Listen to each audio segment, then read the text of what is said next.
안녕하세요. 삶의 지혜와 역사의 깊이를 나누는 시간입니다. 오늘 우리는 우리를 얽매는 모든 것으로부터 진정한 자유를 주는 힘, 바로 은혜에 대해 이야기하고자 합니다. 이 이야기가 여러분의 마음에 깊은 울림을 주길 바라며 잠시 시간을 내어 구독과 좋아요를 눌러주시면 하나님의 말씀을 더 널리 전하는 데 큰 힘이 됩니다. 여러분의 삶에 늘 평안이 가득하기를 기도합니다. 이제 오늘의 이야기를 시작하겠습니다. 여러분 중에는 타인의 시선이라는 보이지 않는 감옥에 갇혀 사는 분들이 계실 겁니다. 다른 사람들의 어리석은 평가, 비합리적인 기대, 그리고 그들이 여러분의 삶을 지배하고 조종하려는 시도 때문에 고통받고 있지는 않으신가요? 이제 그만 여러분을 억압하려는 사람들을 기쁘게 하려는 노력을 멈추십시오. 당신의 삶의 주도권을 잡으십시오. 그렇지 않으면 다른 누군가가 당신의 삶을 대신 살아갈 것입니다. 기억하십시오. 당신이 어떤 행동을 하든 누군가는 어떤 이유로든 당신을 비난할 것입니다. 이것을 극복하는 능력이 당신 삶의 질을 결정합니다. 어떤 분들은 끊임없이 무엇인가를 해내야만 인정받을 수 있다는 성과주의의 덫에 빠져 있습니다. 다른 사람의 인정을 얻기 위해 애쓰는 삶, 이제는 내려놓으십시오. 당신은 어느새 다른 사람들을 당신의 신으로, 주인으로 섬기고 있었습니다. 스스로를 위한 감옥을 만든 것입니다. 사도 바울은 갈라디아서 1장 10절에서 이렇게 말합니다. 내가 이제 사람들에게 좋게 하려나 하나님께 좋게 하려나? 사람들에게 기쁨을 구하려나? 내가 지금까지 사람들의 기쁨을 구하였다면 그리스도의 종이 아니니라. 바울은 분명히 말했습니다. 모든 사람을 항상 기쁘게 하면서 동시에 하나님을 기쁘시게 하는 것은 불가능하다고 말입니다. 그러니 오직 하나님을 기쁘시게 하고 다른 사람들의 시선에서는 자유로워지십시오. 우리는 둘 중 하나를 선택해야 합니다. 하나님을 기쁘게 하는 자가 될 것인가, 아니면 사람을 기쁘게 하는 자가 될 것인가. 하나님의 은혜는 당신을 다른 사람들을 용서할 수 있는 자유로 진정으로 이끌 것입니다. 나와 다른 사람일지라도 그 사람을 있는 그대로 받아들일 수 있는 자유를 줍니다. 하나님의 은혜는 우리의 그 어떤 죄보다도 큽니다. 성경은 로마서 5장 20절에서 죄가 더한 곳에 은혜가 더욱 넘쳤나니 라고 말씀합니다. 이 얼마나 놀라운 구절입니까? 혹시 씻을 수 없는 잘못을 저질렀습니까? 하나님의 은혜는 그보다 더 큽니다. 다윗 왕을 보십시오. 그는 끔찍한 죄를 짓고 그 대가를 치렀지만 결국 용서받았습니다. 혹시 끔찍하게 실패한 경험이 있습니까? 사도 베드로를 생각해 보십시오. 그는 예수 그리스도께서 십자가에 못 박히시기 전 단 24시간 안에 3번이나 나는 그 사람을 알지 못한다며 예수님을 부인했습니다. 이는 누구든지 사람들 앞에서 나를 부인하면 나도 하늘에 계신 내 아버지 앞에서 그를 부인하리라. 고 하신 예수님의 말씀을 정면으로 어긴 심각한 배신이었습니다. 하지만 베드로는 용서받았고 초대 교회의 위대한 지도자가 되었습니다. 하나님의 은혜는 당신의 모든 결점과 실패보다 위대합니다. 어떤 이들은 말합니다. 저는 어둠의 세력에 깊이 빠져 있습니다. 그러나 예수님은 악마를 두려워하지 않으십니다. 오히려 악마가 예수님을 두려워합니다. 성경은 예수님의 이름 앞에 마귀들이 두려움에 떨며 소리친다고 기록하고 있습니다. 살인을 저지르고도 한 민족을 40년간 이끌었던 사람이 있습니다. 그의 이름은 모세입니다. 하나님의 부르심을 받기 전 그는 사람을 죽이고 광야로 도망쳤습니다. 그러나 하나님께서는 그런 그를 사용하셔서 이스라엘 민족을 자유로 이끄셨고 성경의 첫 5권을 기록하게 하셨습니다. 사도 바울은 어떻습니까? 그는 예수님을 따르는 이들을 잡아 가두고 죽게 만든 사람이었습니다. 그리스도인들을 박해하는데 앞장섰던 인물입니다. 그러나 하나님께서는 그를 변화시켜 신약 성경의 대부분을 기록하게 하셨고 가장 위대한 복음 전도자로 만드셨습니다. 하나님의 은혜가 당신의 모든 죄보다 크다고 말할 때 그것은 단순한 위로가 아닌 진실입니다. 또한 은혜는 율법주의보다 위대합니다. 율법주의란 하나님이 아닌 인간이 만들어낸 종교적 규칙들을 지킴으로써 하나님 앞에서 위로워지려는 태도를 말합니다. 성경과는 아무런 관련이 없는 교회가 만들어낸 규칙들 말입니다. 오랜 세월 동안 어떤 교회에서는 특정 요일에는 특정 음식을 먹어야 신실한 신자라고 가르쳤고 또 어떤 곳에서는 여성의 옷차림이나 머리 길이에 대한 엄격한 규칙을 만들기도 했습니다. 영화나 TV 시청을 금지하고 삶의 모든 즐거움을 죄악시하기도 했습니다. 하지만 우리는 은혜와 율법 아래에서 동시에 살 수 없습니다. 둘 중 하나를 선택해야 합니다. 당신의 삶에서 은혜의 지배를 받지 않는 영역은 모두 율법주의의 지배 아래 놓이게 됩니다. 율법주의는 사탄의 신학이며 우리가 하나님의 은혜를 떠날 때 우리를 통제하는 도구가 됩니다. 사도 바울은 말했습니다. 만약 규칙을 지켜서 구원받을 수 있다면 예수님은 헛되이 죽으신 것이라고 말입니다. 우리는 규칙을 지킴으로써 스스로를 구원할 수 없습니다. 오직 우리를 위해 십자가에서 흘리신 예수 그리스도의 보혈로만 구원받을 수 있습니다. 무엇이 내 죄를 씻을 수 있습니까? 오직 예수님의 피뿐입니다. 무엇이 나를 다시 온전하게 합니까? 오직 예수님의 피뿐입니다. 나를 눈처럼 희게 하는 그 귀한 흐름, 내가 아는 다른 샘물은 없습니다. 오직 예수님의 피뿐입니다.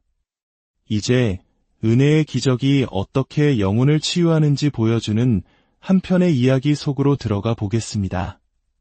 지금으로부터 약 3000년 전 고대 이스라엘로 시간여행을 떠나보겠습니다. 이스라엘의 초대 왕이었던 사울, 그리고 그의 아들이자 다윗의 가장 친한 친구였던 요나단이 길보아 산에서 벌어진 치열한 전투에서 비극적인 죽음을 맞이했습니다. 그들의 사망 소식이 수도 예루살렘에 전해졌습니다. 당시 역사는 잔혹했습니다. 새로운 왕이 등극하면 이전 왕가의 후손들이 훗날 왕위를 주장하는 것을 막기 위해 왕족 모두를 몰살하는 것이 관례였습니다. 우리 한국의 역사 속에서도 새로운 왕조가 들어설 때마다 이전 왕가의 혈족을 찾아내 제거했던 비정한 역사를 기억하실 겁니다. 바로 그런 시대였습니다. 사울과 요나단이 죽었다는 소식이 전해지자 요나단의 어린 아들을 돌보던 유모는 필사적으로 아이를 안고 도망치기 시작했습니다. 다급하게 도망치던 중 그만 아이를 떨어뜨리고 말았고 이 사고로 아이는 두 발을 모두 저는 장애를 평생 안고 살아가게 되었습니다. 그 아이의 이름은 므비보셋이었습니다. 므비보셋은 5살 때 그 끔찍한 일을 겪은 후 20년 동안 성경 기록에서 사라집니다. 그는 로드발이라는 땅으로 피신했기 때문입니다.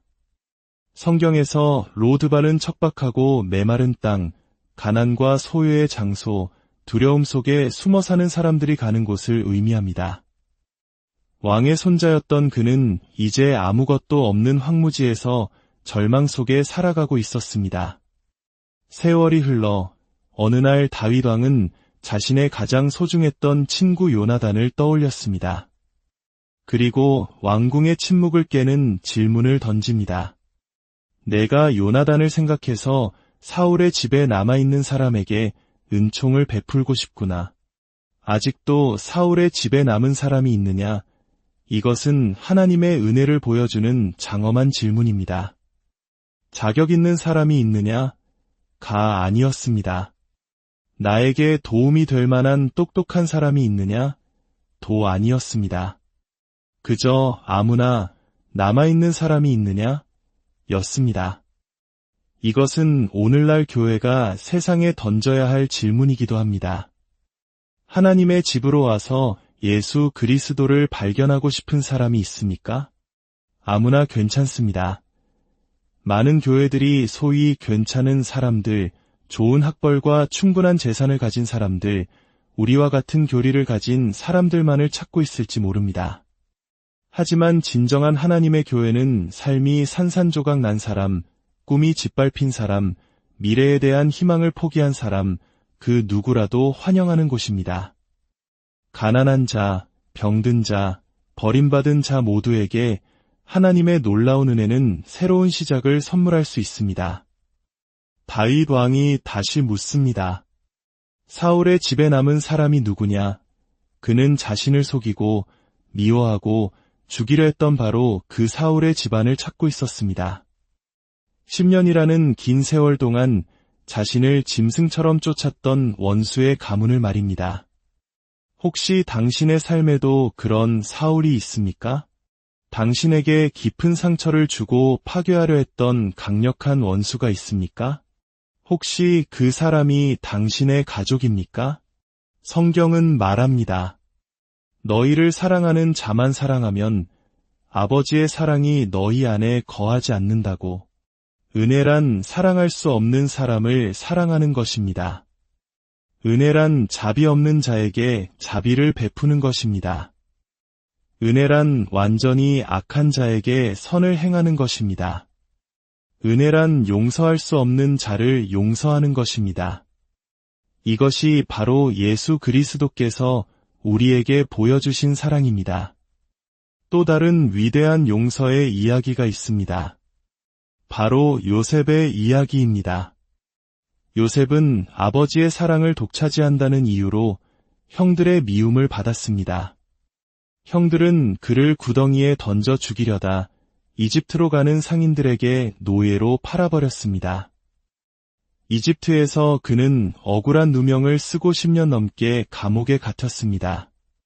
누구라도 분노와 쓴 마음으로 가득 찰 만한 상황이었습니다. 그러나 하나님께서는 그와 함께 하셨습니다.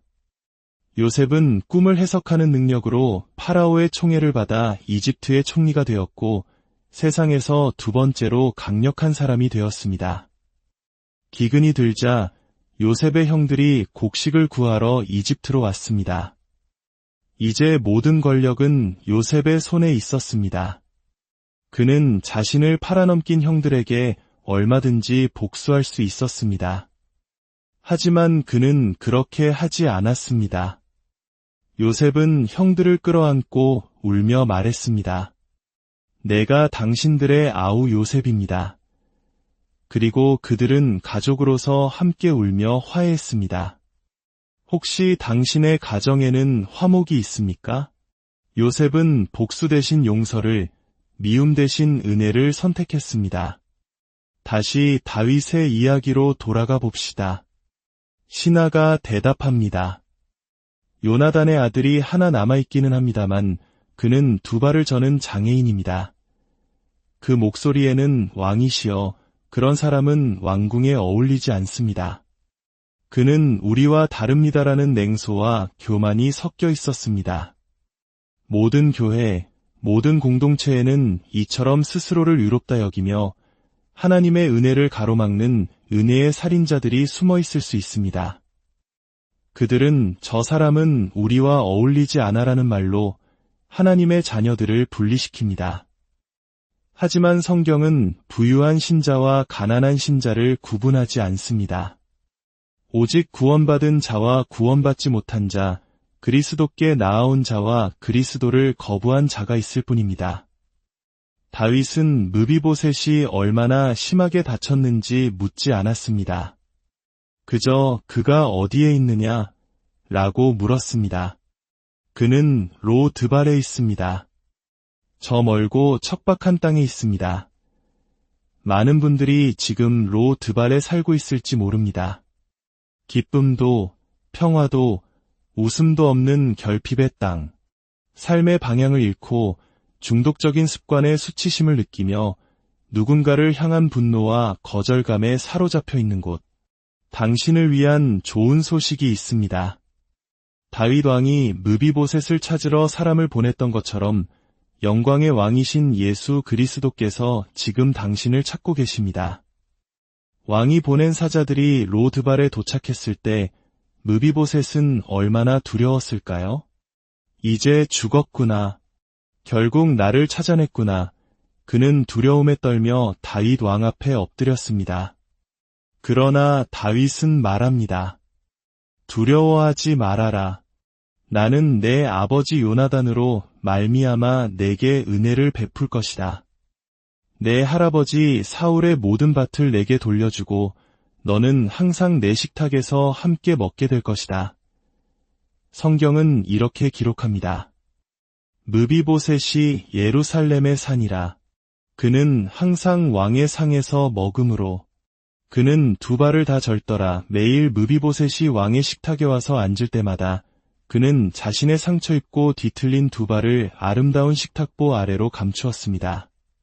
그의 과거와 수치, 절망은 왕의 식탁 아래로 완전히 가려졌습니다. 식탁 위에 드러난 그의 모습은 그 자리에 함께한 다른 누구와도 같이 존귀하고 아름다웠습니다. 이것이 바로 은혜입니다.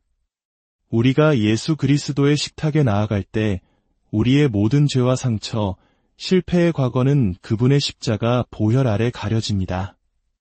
그리고 우리는 왕의 자녀로서 온전하고 아름다운 모습으로 회복됩니다.